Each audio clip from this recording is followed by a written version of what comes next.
À la une de l'actualité, le troisième référendum d'autodétermination en Nouvelle-Calédonie. Les bureaux de vote ont ouvert. Les électeurs sont appelés à se prononcer sur l'indépendance de ce territoire français. Un scrutin boycotté par les indépendantistes. Nous retrouverons William Cromwell à Nouméa. Le centre-est des États-Unis balayé par de puissantes tornades. Les opérations de sauvetage sont en cours. Il y a au moins 70 morts dans le Kentucky. Et le bilan pourrait encore s'alourdir, prévient le gouverneur. Et puis, une nouvelle carrière pour Samuel Eto'o, l'ancien lion indomptable passé par l'Inter Milan et le Barça, a été élu président de la Fédération camerounaise de football. Il promet notamment de lutter contre la corruption et de promouvoir le football féminin. Voilà pour les titres, soyez les bienvenus dans ce journal. Pour ou contre l'indépendance de la Nouvelle-Calédonie? C'est à cette question que vont devoir répondre les habitants de ce territoire français situé dans le Pacifique. C'est le troisième et dernier référendum d'autodétermination. Il est boycotté par les indépendantistes qui souhaitaient son report. On retrouve à Nouméa William Cromwell. William, les bureaux de vote ont ouvert.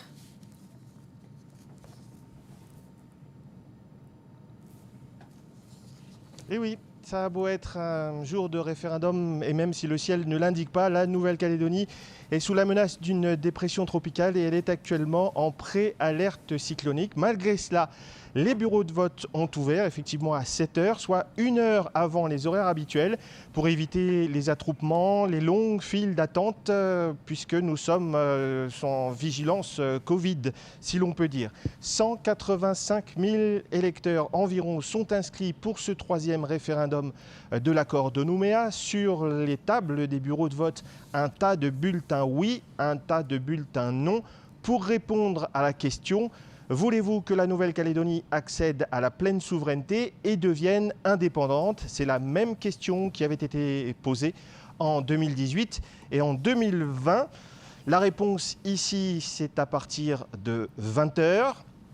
À noter une différence par rapport aux 2 scrutins précédents.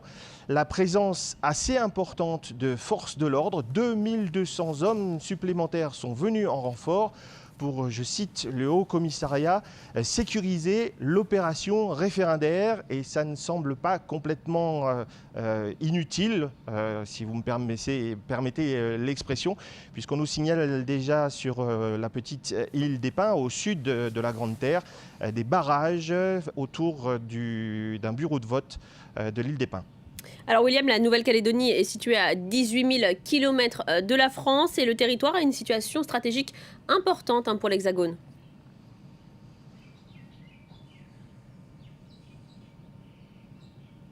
Oui, c'est un des maillons de l'axe Indo-Pacifique défendu par le président Macron. Cet axe donc qui passe par la Nouvelle-Calédonie, mais aussi Wallis et Futuna, par la Polynésie, par la Réunion et par Mayotte. Et c'est pour la France, donc c'est un maintien dans l'Océanie qui se joue avec ce référendum. Pour la Nouvelle-Zélande et l'Australie, les premiers voisins de la Nouvelle-Calédonie, c'est aussi un enjeu, puisque si la France, tant que la France reste dans cette région, eh bien c'est un partenaire supplémentaire au milieu du duel entre la Chine et les États-Unis qui se livrent à une grande bataille d'influence sur la région. Et puis de façon plus générale, c'est la crédibilité de la France sur la scène internationale en termes de décolonisation, puisque ce processus, ce référendum, c'est une étape du processus de décolonisation validé par les Nations Unies. Merci William Cromwell pour votre éclairage et vos explications sur ce troisième référendum d'autodétermination en Nouvelle-Calédonie, les bureaux de vote qui ont ouvert. Aux États-Unis, le choc et la sidération après le passage des tornades dévastatrices dans le centre du pays. Des quartiers entiers ont été balayés. Une tragédie inimaginable pour Joe Biden. Le dernier bilan officiel fait état de moins 70 morts dans le Kentucky. Un bilan qui pourrait être revu à la hausse. De nombreux habitants manquent à l'appel. Chloé Barbeau. C'est une ville dévastée, balayée par une gigantesque tornade. De Mayfield dans le Kentucky, il ne reste que ses ruines. Des bâtiments éventrés, comme ce bureau de poste. Des carcasses de voitures. Cette station essence est complètement retournée. Pendant la nuit, le toit de cette usine de fabrication de bougies s'est effondré sur les ouvriers. L'une des employées se filme, piégée sous les décombres. Je reste calme, mais je ne vais pas bien. Au lever du jour, l'épouse de cet homme traumatisé reste introuvable. Je veux retrouver ma femme. J'espère qu'elle est dans un endroit en sécurité. S'il te plaît, reviens-moi. Cette tornade est la plus meurtrière de l'État du Kentucky. Nous avons déjà perdu plus de 70 compatriotes. Et ce chiffre pourrait monter à plus d'une centaine. La nuit dernière, un phénomène météorologique a créé plusieurs dizaines de tornades dans le centre-est des États-Unis. Kentucky, Arkansas, Tennessee, Illinois et Missouri, au moins 5 États ont été touchés. Joe Biden s'en est ému. Perdre un proche dans une tempête comme celle-ci est une tragédie inimaginable. Nous travaillons avec les gouverneurs pour nous assurer qu'ils ont ce dont ils ont besoin pour rechercher les survivants. À Edwardsville, dans l'Illinois, cet amas de tôle était un entrepôt Amazon. À l'intérieur, des employés qui travaillaient de nuit pour traiter les commandes avant les fêtes de Noël se sont retrouvés pris au piège, dont le proche de cette femme. Il était au téléphone avec moi pendant que ça se passait. Les camions arrivaient, je lui ai dit de sauter du camion et de se baisser. Maintenant, il est introuvable.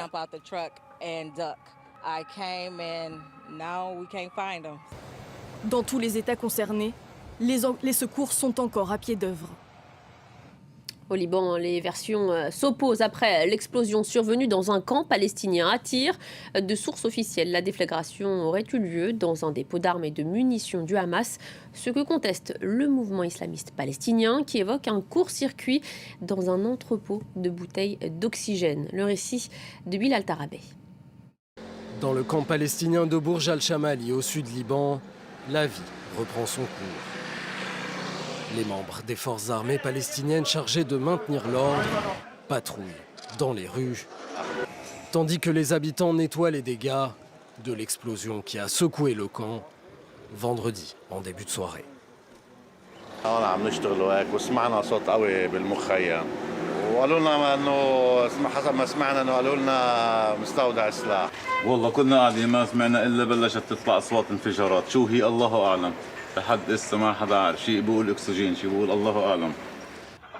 Deux thèses s'affrontent toujours pour expliquer la déflagration. Selon des sources militaires libanaises et l'agence d'information nationale, il s'agirait d'un dépôt de munitions appartenant au mouvement palestinien Hamas qui aurait explosé. Mais selon le mouvement palestinien, le dépôt aurait contenu des bonbonnes d'oxygène destinées aux malades du Covid-19. Bourj al-Chamali est l'un des 12 camps palestiniens situés au Liban. L'armée libanaise n'y rentre pas. Ce sont les factions palestiniennes qui sont chargées d'y maintenir l'ordre.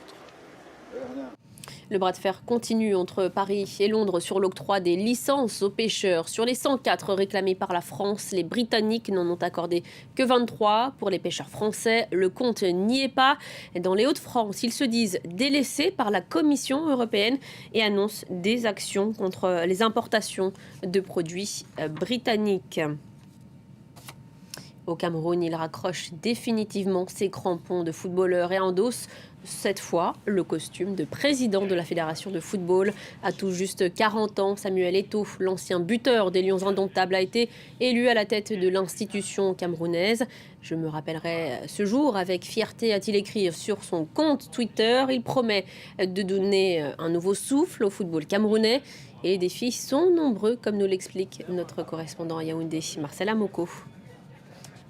La victoire de Samuel Eto'o est une surprise, mais elle a tout de même été obtenue avec une marge assez importante. 43 voix contre 31 à Seydou Mbombo Njoya, le président sortant de la Fédération camerounaise de football, ce qui a sans doute séduit les 74 délégués qui étaient censés désigner le nouveau président de la Fédération camerounaise de football. C'est sans doute le programme de l'ancien capitaine des Lions indomptables, un programme dans lequel il a promis de redonner vie au football jeune, de relancer également le football féminin, mais aussi de construire construire des infrastructures sportives, footballistiques notamment, sur toute l'étendue du territoire national. Samuel Eto'o, qui vous le savez, a eu une brillante carrière de footballeur. Il a été également capitaine de l'équipe nationale de football du Cameroun, les Lions indomptables, et a pu s'attirer le soutien de certains de ses anciens coéquipiers, notamment Joseph-Antoine Bell et Roger Mila. Le premier défi qui attend maintenant le tout nouveau président de la Fédération camerounaise de football sera peut-être de faire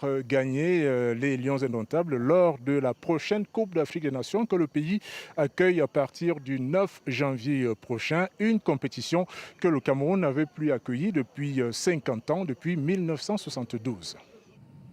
C'était un peu le combat de David contre Goliath en Inde. Des milliers d'agriculteurs ont finalement obtenu gain de cause après une année de manifestations et de blocages. La réforme agraire très contestée a été abandonnée par le gouvernement. La loi devait permettre aux entreprises privées de contrôler davantage le secteur agricole. Inès Olagaray. Pour une fois, ces embouteillages à la sortie de New Delhi sont bon signe. Ces milliers d'agriculteurs reprennent le chemin de leur village. Le gouvernement vient de céder à leurs dernières revendications. Au vu des promesses faites par le gouvernement, nous avons décidé de suspendre nos manifestations. Nous nous réunirons le 15 janvier prochain et si ces promesses n'ont pas été tenues, nous recommencerons à manifester. Voilà plus d'un an que des milliers de fermiers indiens manifestaient dans tout le pays pour le retrait de plusieurs réformes agricoles. Des lois qui autorisaient les agriculteurs à vendre leur production aux acheteurs de leur choix. Et sans la garantie des prix fixés par l'État, les petits producteurs craignaient, eux, d'être à la merci des grandes entreprises et de devoir brader leurs marchandises. Face à l'ampleur de la contestation, le Premier ministre indien a fini par faire abroger ces lois le mois dernier. Narendra Modi vient également d'accepter de verser des compensations aux familles des fermiers morts pendant les manifestations et de mettre fin aux poursuites lancées contre certains d'entre eux. Ils se sont inclinés face au peuple et nous, les fermiers, nous avons sauvé la démocratie. Depuis son arrivée au pouvoir en 2014, jamais Narendra Modi n'avait cédé face à la contestation de la rue. Mais le Premier ministre veut garder l'avantage dans les États du Pendjab et de l'Uttar Pradesh, où se tiendront des élections clés dans quelques mois, et d'où sont originaires de nombreux agriculteurs ayant pris part au mouvement. Et c'est la fin de ce journal. L'information continue sur notre site internet france24.com en 4 langues, français, anglais, arabe et espagnol. À la une, vous voyez les violentes tornades qui ont balayé les États-Unis. Il y a plusieurs dizaines de morts, au moins 70 morts, notamment dans le Kentucky. Voilà, je vous retrouve dans une vingtaine de minutes. À tout de suite.